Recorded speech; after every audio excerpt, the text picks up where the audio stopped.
नमस्कार, आपके साथ मैं हूं अर्पिता और आप देख रहे हैं सारा देश 100 खबरें। तो चलिए शुरुआत करते हैं इसके सिलसिले की। उत्तराखंड में राष्ट्रपति शासन लगने के बाद भी सियासी संकट जारी है। पूर्व मुख्यमंत्री हरीश रावत ने सोमवार को राज्यपाल से मुलाकात कर सरकार बनाने का दावा पेश किया। हरीश रावत कांग्रेस और पीडीएफ के विधायकों के साथ राज्यपाल से मिलने पहुंचे। उनका दावा है कि उनके पास 34 विधायकों का समर्थन हासिल है। कांग्रेस ने राष्ट्रपति शासन के खिलाफ नैनीताल हाईकोर्ट में याचिका दायर की, जिस पर आज भी सुनवाई जारी रहेगी। कांग्रेस के बाकी नेता हरक सिंह रावत ने उत्तराखंड में राजनीतिक अस्थिरता के लिए हरीश रावत के अलावा सोनिया और राहुल गांधी को भी जिम्मेदार बताया। इस बीच असम के मुख्यमंत्री तरुण ने भी आरोप लगाया है कि चुनाव से पहले बीजेपी पर उनकी सरकार गिराने की कोशिश की थी। गोगोई के मुताबिक उनके 35 विधायकों को खरीदने की कोशिश की गई थी। हिमाचल प्रदेश के मुख्यमंत्री वीरभद्र सिंह का कहना है कि बीजेपी ने उत्तराखंड में जो किया, दूसरे के कांग्रेस शासित राज्यों में भी ऐसा करने की कोशिश कर रही है। एनआईए ने पठानकोट हमले की जांच के लिए भारत आई पाकिस्तानी ज्वाइंट इन्वेस्टिगेशन टीम को कई सबूत सौंपे। एनआईए ने साफ कहा कि पठानकोट हमले के लिए आतंकी संगठन जैश-ए-मोहम्मद जिम्मेदार है। पाकिस्तान की 5 सदस्यीय जांच टीम में खुफिया एजेंसी आईएसआई के अफसर भी शामिल हैं। एनआईए ने आतंकियों के पास से मिले ड्राई फ्रूट और दवाइयां भी दिखाई, जिन पर पाकिस्तान के लेवल लगे। रक्षा मंत्री मनोहर पर्रिकर ने साफ किया कि पाकिस्तान जांच दल को पठानकोट एयरबेस के टेक्निकल एरिया में नहीं जाने देगा। पर्रिकर के मुताबिक जांच टीम को एयरबेस के सिर्फ उसी हिस्से में जाने की इजाजत होगी जहां आतंकियों के साथ मुठभेड़ हुई थी। इस बीच पाकिस्तानी जांच टीम को लेकर कांग्रेस और आम आदमी पार्टी समेत विपक्षी दलों ने सवाल खड़े किए। दिल्ली विधानसभा में पाकिस्तान गो बैक के नारे लिखे बैनर भी लहराए गए। दिल्ली के मुख्यमंत्री अरविंद केजरीवाल ने कहा कि जिस आईएसआई ने आतंकियों को भेजा, उसी आईएसआई को बुलाकर केंद्र सरकार ने पाकिस्तान के आगे घुटने टेक दिए। भारत माता की जय वाले बयान पर आरएसएस प्रमुख मोहन भागवत ने सफाई दी। उन्होंने कहा कि इसे किसी पर थोपने की जरूरत नहीं। लखनऊ में प्रांत प्रचारकों की बैठक के दौरान भागवत ने कहा कि देश में ऐसा माहौल बनाना चाहिए कि सभी लोग भारत माता की जय बोलें। इस बीच लखनऊ पहुंचे एमआईएम सांसद ओवैसी का जमकर विरोध हुआ। समाजवादी पार्टी के कार्यकर्ताओं ने उन्हें काले झंडे दिखाए। मीडिया से बातचीत के दौरान ओवैसी ने कहा कि यूपी में बीजेपी और एसपी के बीच नूरा कुश्ती हो रही है। उन्होंने कहा कि जय मीम और जय भीम का नारा वो लगाएंगे। ओवैसी ने मुजफ्फरनगर दंगों को लेकर एसपी सरकार पर सवाल उठाया। उन्होंने कहा कि ये सरकार सिर्फ खुद को क्लीन चिट दे रही है, जबकि हजारों लोग बेघर हुए। उत्तर प्रदेश कांग्रेस के अध्यक्ष निर्मल खत्री ने ओवैसी को आरएसएस का चेहरा बताया। खत्री ने कहा कि आरएसएस और ओवैसी दोनों प्रायोजित ढंग से जनभावनाएं भड़काते हैं। केंद्र में एनडीए की सहयोगी शिवसेना ने बीजेपी पीडीपी गठबंधन पर निशाना साधा। शिवसेना ने पूछा कि क्या महबूबा मुफ्ती भारत माता की जय कहेंगी। शिवसेना ने सवाल किया कि संसद हमले के गुनहगार अफजल गुरु के बारे में महबूबा मुफ्ती की क्या राय है। इस मसले पर पीडीपी के कुछ भी कहने से इनकार कर दिया। दिल्ली सरकार ने सोमवार को अपना दूसरा बजट पेश किया। सबसे बड़ी बात यह रही कि सरकार ने बजट में कोई नया टैक्स नहीं लगाया। केजरीवाल सरकार ने लोगों को राहत देते हुए कई चीजों पर वैट की दर 12.5% से घटाकर 5% कर दी है। बजट में शिक्षा, स्वास्थ्य, सार्वजनिक परिवहन और सड़क निर्माण को सबसे अधिक तरजीह दी गई है। दिल्ली में मिठाई, नमकीन, 5,000 रुपए तक के कपड़े और ई रिक्शा सस्ते किए होंगे। सरकार ने विज्ञापन का बजट घटाकर 200 करोड़ रखा है। सरकार ने आनंद विहार से पीरागढ़ी और वजीराबाद से एयरपोर्ट तक 2 नए एलिवेटेड बीआरटीओ रोड बनाने की घोषणा भी की। गरीबों को पौष्टिक आहार देने के लिए आम आदमी कैंटीन शुरू करने और महिलाओं की सुरक्षा के मद्देनजर मोहल्ला सुरक्षा दल बनाने की घोषणा की गई। यूपी में राज्यपाल और एसपी सरकार एक बार फिर से आमने सामने है। राज्यपाल राम नाईक ने विधान परिषद सदस्य नामित करने वाली लिस्ट राज्य सरकार को वापस भेज दी है। राज्यपाल ने कहा कि इनमें से कई लोगों के खिलाफ आपराधिक मामले थे और कई अयोग्य थे। बता दें कि विधान परिषद की 5 सीटों के लिए मनोनयन होता है। महाराष्ट्र बंटवारे पर जारी विवाद के बीच एमएनएस नेता राज ठाकरे ने एक कार्टून के जरिए आरएसएस पर निशाना साधा। इस कार्टून में आरएसएस को महाराष्ट्र के 4 टुकड़े करते हुए दिखाया गया। हरियाणा की कैबिनेट की सोमवार को चंडीगढ़ में हुई बैठक में जाट आरक्षण विधेयक को मंजूरी दे दी गई है। विधेयक को मंजूरी के लिए राज्यपाल के पास भेज दिया गया। इसके तहत जाटों को ओबीसी कैटेगरी में आरक्षण मिलेगा। हरियाणा के सीएम मनोहर खट्टर ने कहा कि ये आरक्षण सामाजिक न्याय के नाते दिया गया है, न कि लाठी डंडे के आधार पर। फरवरी में आरक्षण की मांग को लेकर जाटों ने हरियाणा के कई शहरों में जमकर हिंसा और उत्पात मचाया था। उन्होंने सरकार को 31 मार्च तक का अल्टीमेटम दे रखा है। वित्त मंत्री अरुण जेटली के ताजा बयान ने जेएनयू और हैदराबाद सेंट्रल यूनिवर्सिटी विवाद को हवा दे दी। जेटली के मुताबिक दोनों मामलों में अतिवादी, वामपंथी और जिहादियों के छोटे गुट शामिल थे।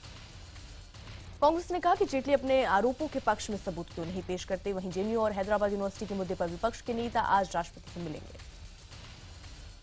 हैदराबाद सेंट्रल यूनिवर्सिटी में फिर से पढ़ाई शुरू हो गई। हालांकि कुछ छात्र अब भी इसके खिलाफ हैं और वीसी का विरोध करते हैं।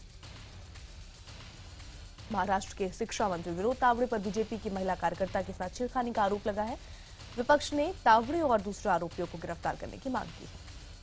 पीड़ित महिला ने मुंबई भारतीय जनता युवा मोर्चा के अध्यक्ष गणेश पांडे पर छेड़खानी और अश्लील हरकत करने का आरोप लगाया था, जिसके बाद बीजेपी ने गणेश को पार्टी से निकाल दिया था। इस बीच विनोद तावड़े ने सफाई दी कि महिला ने उन पर कोई आरोप नहीं लगाए हैं, बल्कि उनकी मिसाल देते हुए गणेश पांडे को भी समझा रही है। महाराष्ट्र बीजेपी भी तावड़े के बचाव में उतर पड़ी है। बीजेपी का कहना है कि जब विपक्ष उन्हें भ्रष्टाचार के झूठे आरोपों में नहीं फंसा पाया तो इस तरह के हथकंडों को अपना रहा है।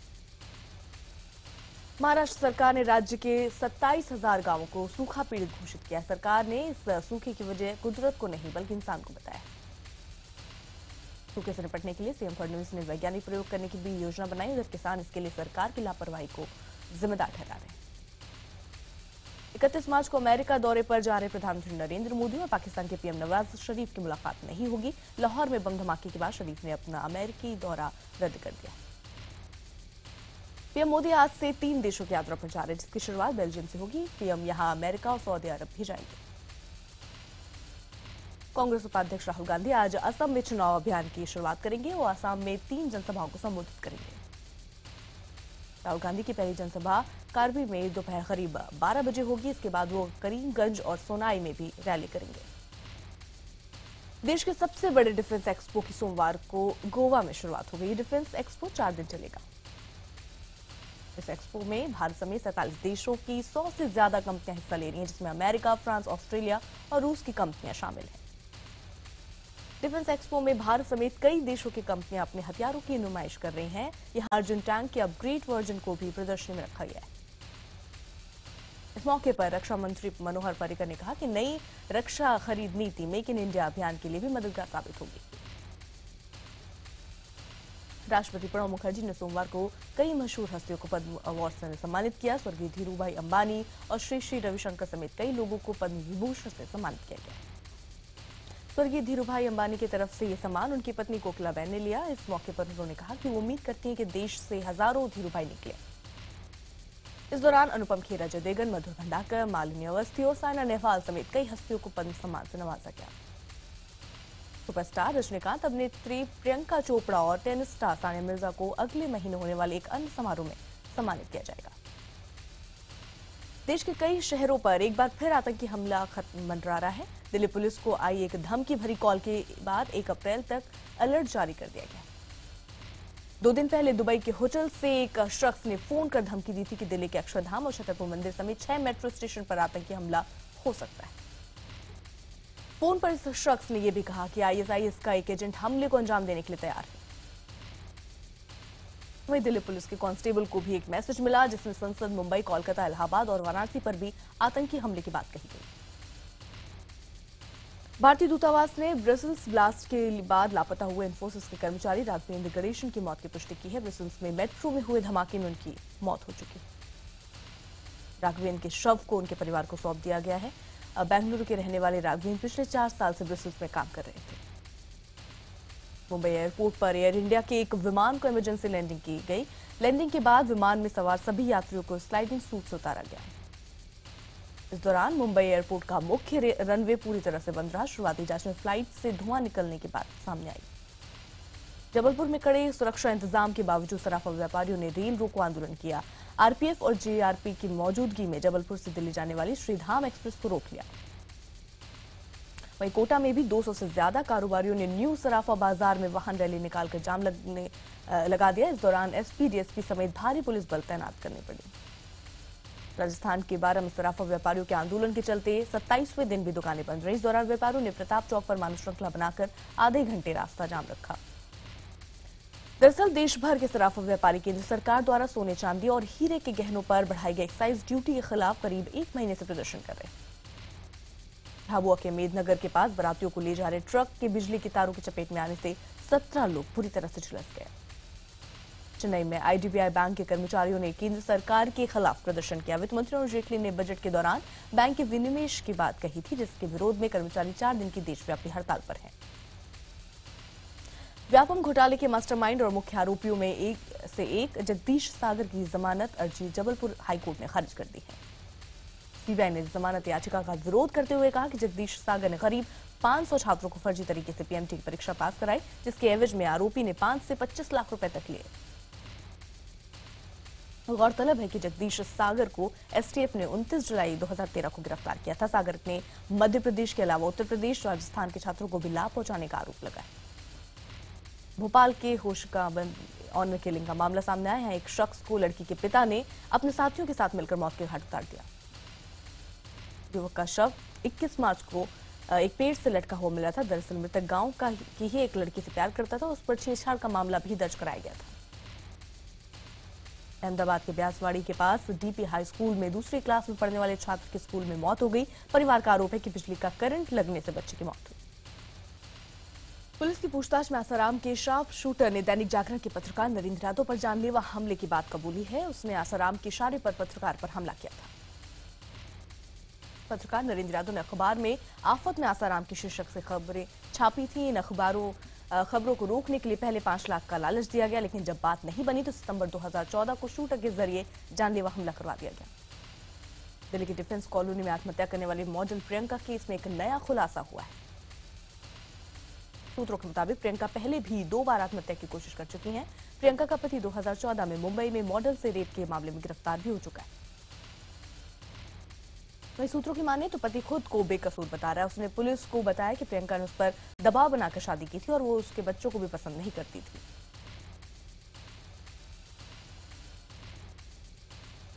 राजस्थान में फार्म हाउस मालिक के बेटे ने अपने साथी के साथ मिलकर नौकर की हत्या कर दी। इसके बाद शव को शमशान ले जाकर जलाने की कोशिश भी की। दरअसल फार्म हाउस मालिक का बेटा शराब पार्टी करने आया था। इसी दौरान बेटे का झगड़ा नौकर से हो गया, जिसके बाद उसने नौकर के सर पर पत्थर मार दिया। चित्तौड़गढ़ में गर्मी अभी से सितम ढाने लगी है। पिछले 5 दिनों में यहां पारा 30 डिग्री से बढ़कर सीधा 40 डिग्री तक पहुंच गया। बेंगलुरु के एक शख्स ने एक कुत्ते को खरीदने के लिए 1 करोड़ रुपए खर्च किए। इस खास पपी को चीन से लाया गया। ऐसा एक और कुत्ता कुछ दिन बाद इनके पास आने वाला है। टीम इंडिया सेमीफाइनल मुकाबले के लिए मुंबई पहुंच गई है। भारत का 31 मार्च को मुंबई के वानखेड़े स्टेडियम में वेस्टइंडीज से मुकाबला है। ऑस्ट्रेलिया के खिलाफ पिछले मैच में युवराज सिंह के चोटिल होने के चलते आगे के मैचों के लिए मनीष पांडे को रिजर्व प्लेयर के तौर पर चुना गया है। अनुष्का शर्मा पर सोशल मीडिया पर बन रहे जोक्स पर विराट कोहली ने कड़ी प्रतिक्रिया जाहिर की। विराट ने लिखा कि ऐसे करने वाले लोगों को शर्म आनी चाहिए। T20 वर्ल्ड कप के आखिरी लीग मैच में दक्षिण अफ्रीका ने श्रीलंका को 8 विकेट से हरा दिया। बता दें कि दोनों टीमें सेमीफाइनल से पहले ही बाहर हो चुकी हैं। मोगली को लेकर बनी Hollywood film the jungle book Bharat में अमेरिका से 1 हफ्ते पहले रिलीज हो रही है। अब ये फिल्म 8 अप्रैल को सिनेमाघरों में दिखाई जाएगी। इस फिल्म में मोगली का किरदार निभाने वाले इंडो अमेरिकन एक्टर 12 साल के नील सेठी इन दिनों भारत में है। वो अपनी फिल्म का प्रमोशन करने यहाँ पहुंचे हैं। मोगली पर बने टीवी सीरियल का हिट गाना जंगल जंगल बात चली है भी इस फिल्म में सुनाई देगा। इस गाने की म्यूजिक डायरेक्टर विशाल भारद्वाज ने इसे रिक्रिएट किया है। 63वें नेशनल फिल्म अवार्ड का ऐलान कर दिया गया। अमिताभ बच्चन को फिल्म पीकू के लिए बेस्ट एक्टर और कंगना रनौत को फिल्म तनु वेट्स मनु रिटर्न्स के लिए बेस्ट एक्ट्रेस का अवार्ड दिया जाएगा। फिल्म निर्देशक संजय लीला भंसाली को बाजीराव मस्तानी के लिए सर्वश्रेष्ठ निर्देशक चुना गया है। फिल्म बाहुबली को बेस्ट फिल्म के लिए सर्वश्रेष्ठ अवार्ड देने की घोषणा की गई। फिल्म ने रिकॉर्ड 600 करोड़ तक का कलेक्शन किया था। वही फिल्म दम लगा के हैशा को बेस्ट हिंदी फिल्म के तौर पर चुना गया। इस फिल्म में आयुष्मान खुराना और भूमि अहम किरदार में थे। मलाइका और अरबाज खान ने अपनी शादी को लेकर चल रही अटकलों पर विराम लगा दिया। दोनों ने कहा कि हाँ, ये सच है कि हम अलग हो गए हैं, बल्कि सच तो ये है कि हमने एक ब्रेक लिया है। अमेरिका में व्हाइट हाउस के पास फायरिंग से हड़कंप मच गया। गोली लगने से एक पुलिसकर्मी जख्मी हो गया। मौके पर पहुंची पुलिस ने गोली चलाने वाले शख्स को धर दबोचा। इस बीच गोलीबारी की खबर मिलने पर व्हाइट हाउस को थोड़ी देर के लिए बंद कर दिया गया। पाकिस्तान के लाहौर में हुए आत्मघाती हमले में मृतकों की संख्या बढ़कर 72 हो गई। मामले में हमलावर के 3 भाइयों को गिरफ्तार किया गया। हमले की जिम्मेदारी पाकिस्तानी तालिबान ने ली है। पाक प्रधानमंत्री नवाज शरीफ ने हमले की कड़ी निंदा की। शरीफ ने कहा कि मासूमों के खून के कतरे का बदला लिया जाएगा। ब्रिटेन में तूफान केटी के चलते जनजीवन अस्त व्यस्त है। इलाके में 170 किलोमीटर घंटे की रफ्तार से हवाएं चल रही हैं। मौसम विभाग ने दक्षिण पश्चिमी इंग्लैंड में भारी बाढ़ की चेतावनी भी दी है। ब्रसेल्स में मुस्लिम समुदाय ने मुल्बीक मेट्रो स्टेशन तक रैली निकालकर धमाकों में मारे गए लोगों को श्रद्धांजलि दी। इस दौरान लोगों ने बेल्जियन झंडे के रंग बिरंगे गुब्बारे और बैनर लेकर शांति की अपील की। आतंकी संगठन आईएसआईएस ने नया वीडियो जारी किया। इसमें कहा गया कि ब्रसेल्स हमला तो महज एक टेस्ट था। अगर सीरिया और इराक में आईएसआईएस पर हमला नहीं रुका तो और भी बड़े हमले हो सकते हैं।